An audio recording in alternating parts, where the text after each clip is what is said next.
Hi, I'm Amanda, physician assistant at Florida Alternative Medicine. And my name is Chrissy, family nurse practitioner at Florida Alternative Medicine. What did you want to get out of your Botox and filler training course, and how do you feel after finishing our training?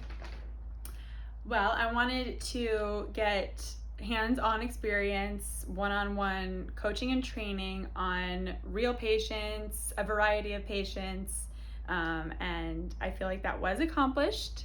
Lots of different teaching methods and different styles of injecting, and I feel like it was really comprehensive.